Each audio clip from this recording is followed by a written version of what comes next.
Mga idol, nasubukan nyo na bang mag-slide sa pinakamahaba at malabitukang manok na water slide? Mag-sky biking sa itaas ng malaking swimming pool. Grabe kuya oh. Oh yeah! Mag-zipline sa nakakalula at napakahabang zipline.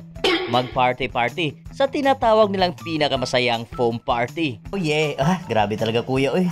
Isa pa nga, oh yeah!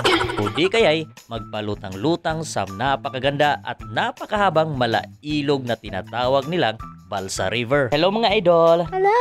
Shoutout sa mga taga-Tondo! At ang pinakamalupit mga idol, ang pinakamalaki at umaalo nilang swimming pool.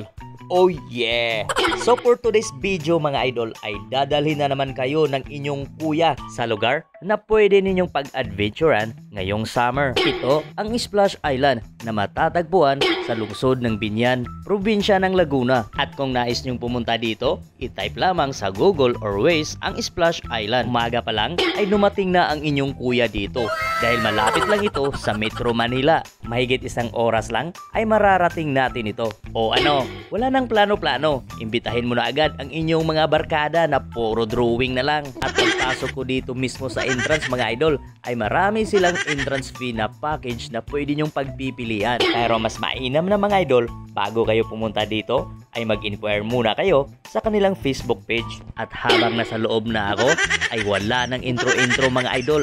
Pinalipad ko na agad ang ating eroplano at namangha ako sa aking mga nakita mga idol. Dahil sa maganda na, ay sobrang lawak pa ng Splash Island. At dito ko na pag-alaman na ang Splash Island ay napabilang sa pinakamahabang water slide sa buong mundo. At malamang, ito ang pinakaunang naitayo dito sa Pilipinas. Dito ay pwede nating isama ang lahat.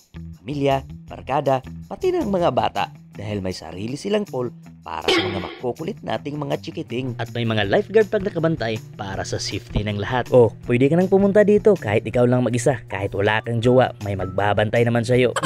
Oh yeah! Sa sobrang excited ko mga idol ay umakyat agad ako dito.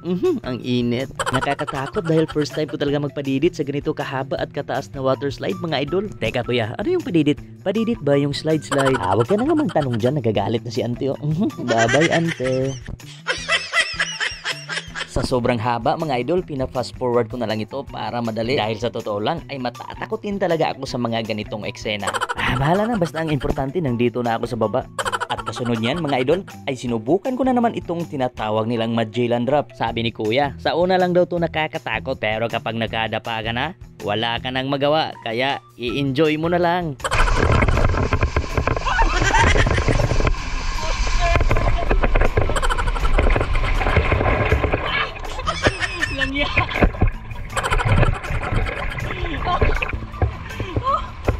At pagkatapos kong mag-slide ay sinubukan ko na naman ang tinatawag nilang sky biking. Dito sa itaas ay matatanaw mo ang mga taong naliligo sa malaking pool. And of course, sinubukan ko rin ang mahabang zipline nila. Nakakalula pero napaka-enjoy mga idol. At dito ay tanaw mo rin ang mga taong nag-i-enjoy sa foam party.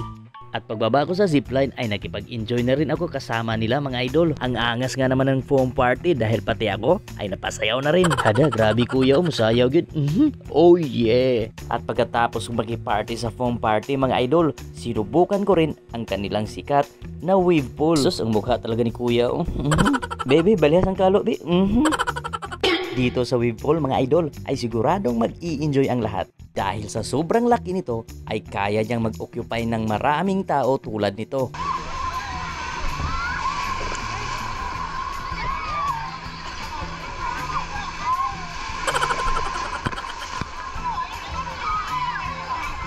At kahit mag-isa lang ako mga idol ay na-enjoy naman ako. At dahil sa ako'y pagod na sa kakaswimming ay pinuntahan ko na naman ang tinatawag nilang Balsa River. At tulad ko ay siguradong mai-enjoy nyo rin ang flowing river na ito. At want to sawang nakasakay ka sa salbabida hanggat sa gusto mo.